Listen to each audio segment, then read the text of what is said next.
안녕하세요. 저는 20대 후반 여자입니다. 저에게는 정말 세상에서 가장 사랑하고 제일 좋아하는 친구이자 가족인 언니가 하나 있어요. 저보다 3살 많은 언니는 지금 30대 초반의 나이입니다. 저희 언니에게 정말 기가 막힌 일이 벌어졌어요. 저는 살면서 누군가를 그렇게 진심으로 미워해 본 적이 단연코 정말 단 한 번도 없는데 처음으로 형부 미워졌습니다. 사실 집안일이라 어디 말도 못하겠고 힘들어하는 언니 모습을 보고 있으니 너무 화가 나서 이렇게 익명으로 사연을 쓰기 위해 찾아왔습니다. 저희 언니에게는 오래된 연인이 있었습니다. 편의상 형부라고 칭하도록 하겠습니다. 형부는 언니와 같은 대학교를 나왔어요. 보통 대학교를 다니면 국가장학금으로 학비와 생활비를 충당하는 사람들이 있잖아요. 그런 사람들이었어요. 부유한 것은 꿈을 꾸지도 않을 정도로 가난한 집안의 장남이었죠. 언니와는 학생회 일을 하다가 만난 사이였는데 형부 얼굴이 진짜 잘생겼습니다. 저희 언니도 엄청 이뻐요. 두 사람은 대학생이었고 그래서 그런지 사랑에 빠지는 것은 운명적이었죠. 언니와 형부는 그렇게 오랜 시간을 사랑했습니다. 사실 저희 집 엄청 부유해요. 저희 아버지가 무역업을 하시고 계시거든요. 젊은 시절부터 이리 뛰고 저리 뛰어서 중국이랑 일본에 수출하는 그런 일을 하고 계십니다. 그렇게 작은 회사를 하나 굴리고 계시는데 아무래도 다른 나라를 상대하는 회사라 그런지 저희 회사는 코로나가 격상해서 경제에 타격을 입었을 때도 오히려 잘 벌었습니다. 그 회사를 저와 언니가 함께 물려받았어요. 언니의 직급이 저보다 높긴 하지만 말이에요. 하지만 사업에 재능이 더 뛰어난 것도 언니니까 저는 아무런 불만이 없습니다. 그런 집안에서 자고 나란 저희 자매는 20대 초창기, 남들은 알바해서 돈을 벌던 시절에도 여유로운 지갑 사정을 자랑했어요. 언니도 저도 명품 가방을 좋아하기도 하고 아무래도 자매들은 옷이나 가방, 신발 이런 것들을 함께 공유해서 쓸 수 있잖아요. 그래서 그런지 많은 것들을 공유하며 지냈고 저희는 20대 시절부터 부티가 좀 흘렀습니다. 대학 입학을 축하한다는 의미로 저희 아버지가 언니와 제게 입학 선물로 자동차를 한 대씩 뽑아주실 정도의 재력은 가지고 있었어요. 언니는 그런 여유로운 집안에서 태어난 장녀인 것도 모자라 얼굴도 무척이나 예뻤어요. 온갖 남자들이 언니에게 구애했는데도 언니는 형부를 선택했죠. 가진 것이라고는 건강한 몸뿐인 그런 사람을 말이에요. 저는 의아했습니다. 그런데 언니는 형부를 선택한 이유를 말해주더군요. 현지야, 내가 그 사람 선택한 것은 가진 것이 없어서가 절대 아니야. 다른 남자들과 그 사람은 달라. 그 사람은 내가 가진 것에 질투하지도 않고 정말 온전히 자신의 최선을 다해서 나한테 사랑을 주는데 난 그게 너무 좋아. 그러니까 너도 이쁘게 봐. 응? 라고요. 언니의 말에 따르면 자격지심도 없이 올곧이 언니 한 사람 그대로 바라봐주는 것이 너무 좋았다고 하더군요. 두 사람은 그렇게 7년이란 시간 동안 연애를 했어요. 솔직히 언니가 그 사람을 거의 업어 키우다시피 했습니다.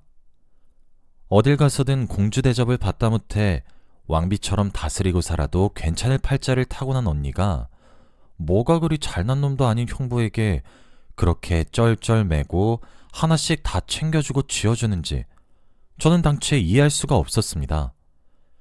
두 사람은 결혼을 하려고 했고 당연히 저희 집안에서 반대했습니다. 그도 그럴 것이 형부 쪽 조건이 너무너무 기울었어요.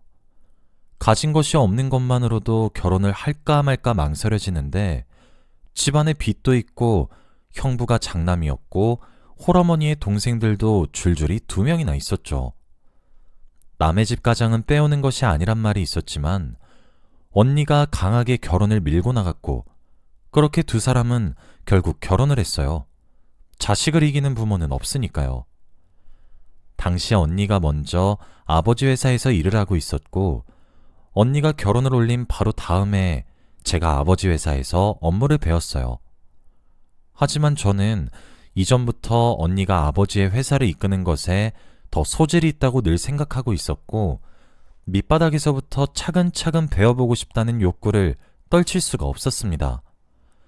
그래서 아버지와 언니에게 사원부터 하고 싶고, 가족이란 사실을 숨기면서 정말 혹독하게 배워야 언니와 비등하게 회사를 경영할 수 있다고 건의를 했고, 부모님과 언니는 그런 저를 흐뭇하게 바라보며 기특하다고 말을 해주었습니다. 그렇게 저는 사원으로 입사를 하게 되었습니다. 직원들 아무도 모르게 저는 사원으로 녹아들었습니다. 그렇게 차근차근 일을 배우고 있었어요. 저와 함께 일을 시작한 입사 동기인 여자가 하나 있었습니다. 저와 나이도 동갑이었고 공통점으로 함께 입사한 사람이라 그런지 그 사람도 저도 서로에게 많이 의지했죠. 그 여자는 김진주라는 이름을 가지고 있었어요. 그리고 이름만큼이나 얼굴도 정말 이뻤죠. 또 저희 회사에서는 형부도 일을 하고 있었어요. 아무래도 저희 집안 가업이다 보니까 아직 신혼밖에 안 되어서 중요한 일을 맡기거나 하진 않았지만 책임자 정도의 직위는 저희 아버지가 쥐어주셨었거든요. 마누라한테 기대고 살지 말고 네가 쓸 돈은 네가 벌라고 하면서요. 형부도 제가 가족을 모른 척하고 있다는 사실을 잘 알고 있었습니다. 그래도 저는 회사를 운영하는 운영진의 딸이었고 진주는 일반 사원이었죠. 제가 운영진의 딸이라는 사실이 밝혀졌을 때 진주가 배신감을 받거나 상처를 받거나 할까 싶어서 처음엔 거리를 두려고 노력을 했으니 싹싹한 진주 성격 덕에 결국 우린 친해졌습니다. 그래도 제가 회사에서만큼은 조심해달라고 진주에게 단단히 일러뒀기 때문에 회사에서는 서로 존댓말을 했고 퇴근을 하고 나면 전화도 하고 맥주도 마시고 그렇게 지냈어요. 그러다 어느 날 금요일 야근을 끝내고 진주와 함께 술을 마시고 있었어요. 곱창에 소주를 먹고 있는데 진주가 그날따라 참 많이 마신다 싶더군요. 진주가 그렇게 술에 쩔어 몸도 잘 못 가눌 듯 굴어버리니 제가 정신이 바짝 차려졌어요. 그런데 진주가 그때 제게 딸꾹질을 하며 털어놓고 싶은 비밀이 있는데 지켜달라고 하더군요. 자신이 너무 힘든데 털어놓을 사람이 없다고 하면서요. 저는 진주에게 무슨 커다란 일이 생긴 건가? 걱정되는 마음에 무슨 일이 있어도 너의 편이 되어주겠다고 이야기를 하며 손을 꼭 잡아주었습니다. 그런데 진주가 하는 말은 정말 상상을 초월하더군요. 현지야, 나 사실 애인이 있는데 애인이 유부남이야. 진주야, 너 뭐라는 거야 얘가? 미쳤어? 당장 헤어져야지. 그래도 현지야, 나보고는 지금 아내랑 사이가 안 좋다고 이혼할 거라니까 조금만 기다려달라고 하더라고. 그런데 요즘 이게 맞는 건가 싶어. 아니 그 사람 또라이 아니야? 지금 가정 있으면서 왜 엄한 처녀를 건드리길? 그 사람 누구야 대체? 완전 미친놈 아니야? 저는 홀짝이며 소주만 마시는 친구 옆에서 길길이 화를 내고 있었어요. 그 사이 술을 조금 더 마신 진주는 취했던 것인지 실실거리며 제게 얘기하더라고요. 사실 네가 아는 사람이다? 뭐라고? 너 설마 우리 회사 사람 만나는 거야? 맞아. 술에 취한 것인지 해맑게 이야기하는 진주를 보고 지금 이게 정상이 아니란 생각이 들기 시작했어요. 저는 태도를 달리해서 누구냐고 은근슬쩍 떠보기 시작했고 진주한테 술을 더 먹였습니다. 왠지 모르겠지만 그래야만 할 것 같았어요. 진주는 제가 주는 술을 넙죽넙죽 받아먹고 결국 취했고 필름이 끊어진 듯 그 자리에서 쓰러졌습니다. 저는 진주의 지문을 이용해서 휴대폰을 뒤지기 시작했어요. 그리고 깨달았죠. 진주의 남자친구가 제 형부와 동일 인물이란 것을 말이에요. 기념일 어플을 보고 있으니 두 사람은 이미 사귄 지 꽤 오래되었더군요. 그리고 제가 언니가 결혼을 하고 1년 정도 지난 뒤에 진주와 함께 입사를 했는데 진주는 입사 후 3개월 정도 지나서 저희 형부와 만나기 시작했더라고요. 그리고 제가 이 사실을 알았을 때는 이미 두 사람이 만남을 가진 지 1년이 지난 시점이었습니다. 와, 진짜 제가 너무 커다란 충격을 받아서 맞은편에 엎어진 진주를 두고 소주 한 병을 꼴깍꼴깍 마셨는데 취하지도 않더군요. 잘못된 것은 알았지만 진주의 휴대폰을 제 가방에 넣었고 진주를 집에 데려다 주었습니다. 본능적으로 그랬던 것 같아요. 알려야 할지 말아야 할지 갈피를 잡지 못하겠더군요. 갈피를 잡지 못했던 이유는 언니 뱃속에 이제 임신 6주차가 된 새로운 생명이 들어있었고 말을 할 때 어떻게 이야기를 꺼내야 할지 모르겠더라고요. 다음날 회사에 출근한 진주는 제게 휴대폰을 잃어버린 것 같다고 이야기를 했고 그날 저녁 퇴근하고 진주가 휴대폰을 사러 가는 곳에 따라갔어요. 어제 가게에 전화했는데도 휴대전화 분실물은 없었다고 이야기했다고 거짓말을 하면서 진주가 설정하는 비밀번호를 그대로 외웠습니다. 저는 제가 악역이 되는 한이 있더라도 언니를 이혼시켜야겠다 싶었어요. 그리고 진주도 악녀와 다름없게 느껴지더군요. 진주는 어제 한없이 자신이 불쌍한 비련의 여주인공인 양 제게 이야기를 털어놨지만 결국 유부남이란 사실을 알고 있었던 것과 다름없는 상간녀였으니까요. 저는 일주일의 시간 동안 어떻게 말을 해야 그나마 덜 충격적일지에 대해 고민했습니다. 일단 임산부인 언니를 제가 따로 만나고 그 다음 부모님께 말을 하자고 설득하는 걸로 결정했고 쇳불도 단김에 빼라고 언니에게 이야기 좀 하자고 했습니다. 제가 이렇게 각을 잡고 이야기를 한 적은 몇 없기에 언니는 단박에 제게 심각한 일이 있다는 사실을 알더군요. 그리고 그날 밤 퇴근을 하고 제가 운전한 차를 타고 커다란 병원이 근처에 있는 골목길에 차를 세웠어요. 그리고 차 안에서 언니에게 청심환도 먹였어요. 그리고 내리려는 언니에게 차에서 이야기할 거라고 했죠. 대체 무슨 이야기길래 이러냐는 언니의 말을 듣고 청심환이 소화되길 기다리는 시간을 견뎠습니다. 저는 언니에게 조심스럽게 그리고 아주 천천히 그렇지만 진실을 하나씩 이야기했습니다. 언니는 아무런 말 없이 모든 이야기들을 아주 천천히 듣고 있었고 저는 이야기를 천천히 끝내고 제가 몰래 가방에 넣어서 들고 나온 진주의 휴대폰을 며칠 전 훔쳐본 비밀번호를 넣어 푼 뒤 언니에게 쥐어주었습니다. 갤러리엔 자신의 남편과 자신의 부하 직원이 동영상을 찍은 것들이 수두룩 빽빽했고 그 외에도 둘이서 놀러간 사진, 커플티를 입은 사진, 데이트를 하는 사진 등등 진짜 기가 막힐 노릇이었죠. 제가 그렇게 응급실 근처에 주차를 하고 있었던 것은 매우 다행이었습니다. 청심환을 먹였어도 언니의 스트레스는 극에 달했고 진정하지 못했으며 배뭉침이 왔죠. 언니는 비명을 지르며 배를 잡았고 저는 바로 응급실로 차를 몰아서 언니로 옮겼어요. 언니는 한참을 울었습니다. 늘 강하고 싹싹하고 어딜 가나 주목을 받는 리더였던 언니가 무너지는 모습을 저는 처음 봤어요. 저는 언니에게 말했어요. 이혼하라고 얘기를 했고 내가 이혼을 시키겠다고 이야기했어요.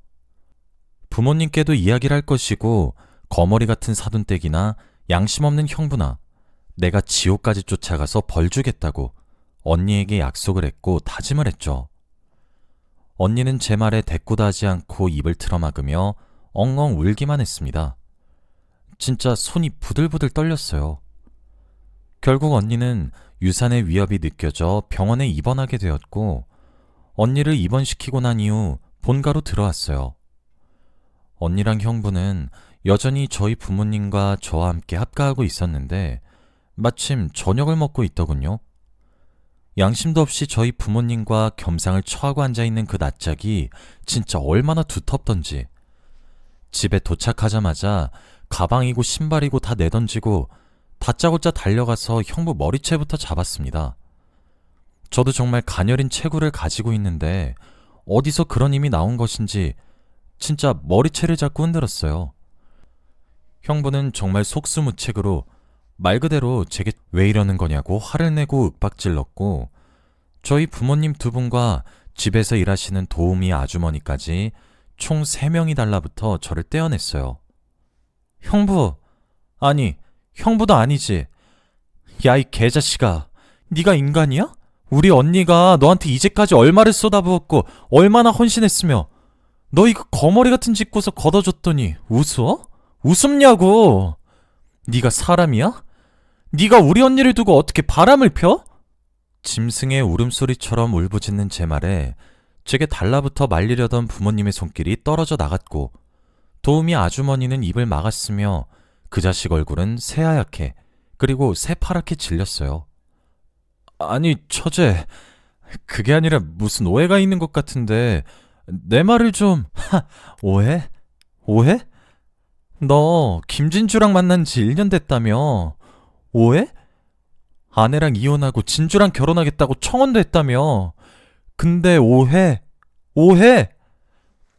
부모님은 제게 그게 사실이냐고 물었고 저는 당당하게 제가 훔친 진주의 휴대폰을 보여줬습니다. 부모님은 휴대폰 속을 보고 기겁하셨죠. 형부란 놈은 허겁지겁 다가와서 뺏으려고 하는 걸 제가 기를 쓰고 막았고 그 사이 도우미 아주머니가 경찰에 신고를 했더라고요. 제가 아기였던 시절부터 저를 엄마처럼 키우다시피 하셨던 도우미 아주머니라 그러신지 아주 저희 가족이랑 손발이 척척 맞더라고요. 형부는 집에서 쫓겨났고 부모님과 저는 언니가 입원한 병원으로 달려갔습니다. 언니는 제가 그 난리를 치던 와중에 마음을 굳힌 건지 눈빛이 바뀌어 있었죠. 언니는 그때부터 형부에게 주었던 모든 것을 빼앗아가기 시작했습니다. 언니는 다음날 병원에 만료를 뿌리치고 시댁에 쳐들어갔어요. 사실 그 집도 언니 명의였어요. 하도 언니 시어머니 되시는 분께서 우는 소리를 하셔서 아파트를 언니 이름으로 얻고 그곳에 형부의 여동생 2사람이랑 살게 했죠. 언니는 시댁에 들어가 돈으로 기준선을 나눴고 10만 원 아래의 물건들은 시댁의 것이고 그 이상은 본인의 것으로 나눈 뒤 시댁의 것들은 100리터 쓰레기 봉투에 담아 문 앞에 내놓고 비밀번호를 바꿨습니다. 현관문에 편지 하나 붙여놓고요. 이혼 소송할 거예요. 이제 제 집에서 나가세요. 라고 말이에요. 편지도 아니라 쪽지네요. 그리고 난 이후 언니는 철저하게 시댁에 준 것들을 모조리 회수하기 시작했습니다. 요샌 흥신소를 이용하니까 불륜의 증거들은 착착 모아지더라고요. 머저리 같은 형부는 저희 집에서 쫓겨난 이후 진주가 살고 있는 자취방에서 생활을 하는데 기도 안 차더군요. 언니는 빚 갚는데 빌려준 현금 거래 내역과 갚겠다고 답장한 시어머니의 대답을 증거로 들이밀며 1억 이상의 돈을 빌려주고 아직 돌려받지 못했다고 반환 소송과 함께 시어머니가 살고 있던 집도 다시 빼앗았고 생활비는 물론 여동생들이 쓰던 신용카드까지 모조리 정리제했어요. 그뿐 아니라 시어머니 앞으로 가게도 하나 내주었더라고요. 그것도 다시 회수했고요. 일이 그렇게까지 돌아가니 형부가 드디어 제정신이 들었는지 지긋지긋하게 매달리기 시작했습니다. 형부에게는 유책 사유를 근거로 이혼 소송을 시작했고 그와 더불어 위자료 청구까지 시작했습니다. 진주 또한 상간녀 소송에 휘말렸죠. 그렇게 아주 집이 탈탈 털렸더라고요. 돈 가지고 유세 떨지 말라고 발악하던 형부에게 마지막으로 언니가 그러더군요. 그 돈도 없는 놈 뭐니? 거지 새끼니? 라고 말이에요. 무리한다 싶었는데 언니는 결국 유산하게 되었습니다. 아슬아슬 줄타기를 보는 심정이었는데 언니는 이혼 소송까지 마무리하고 나니 많이 후련해하더군요. 저도 진주에게 절도죄로 고소당했어요. 그리고 언니도 고소당했죠. 명예훼손으로요. 언니도 저도 어차피 아버지 회사 물려받을 사람들이라서 그런 사실 전혀 상관없고 가진 건 돈밖에 없는 사람들이라 합의금 챙겨주면서 철저하게 2사람의 인생을 망가뜨려 버릴 거예요. 며칠 전 집에 법원에서 서류가 왔더라고요. 형부가 재산분할 신청을 했더라고요. 아마 패소해서 변호사 비용까지 본인이 또 덤탱이 씌워질 건데 참 멍청하다 싶습니다. 언니와 저는 사이가 더욱 돈독해졌어요. 저는 제가 이런 진실을 알리게 되면서 절 많이 싫어하겠다고 막연히 생각했었는데 언니는 잘했다고 얘기해 주더라고요. 아, 제발 그렇게 비양심적이고 비도덕적인 인간들은 사라졌으면 좋겠습니다.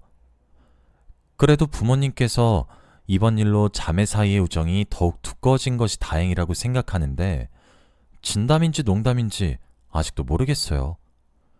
진주는 이직한 회사에서도 잘렸습니다. 저희 언니가 진주가 이직한 회사의 인사팀에 서류를 보내 월급 가압류를 걸었는데 그게 소문이 났더라고요. 이건 법적인 테두리 안에서 할 수 있었던 조치라 속이 시원했습니다. 형부는 그 나이가 되도록 제대로 된 경력 하나 없으니 중소기업에 들어갔어요. 그리고 그것조차 잘렸죠. 똑같이 가압류가 걸렸으니까요. 진주는 제게, 형부는 언니에게 독해 빠진 거 아니냐고 저주를 퍼붓는데 글쎄요. 저는 악녀처럼 보일지라도 속이 다 후련합니다. 제 하나뿐인 언니를 괴롭히는 사람을 왜 용서를 하나요? 두 사람이 정말 깊이 반성하고 죄를 뉘우칠 때까지 돈질할 좀 해보려고요. 여기까지가 제 이야기였습니다. 긴 이야기 들어주셔서 감사합니다.